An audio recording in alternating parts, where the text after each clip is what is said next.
I'm going to work a C1B3.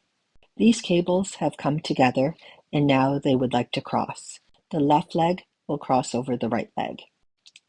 But there are these two design stitches that face the back of my work that are in its way.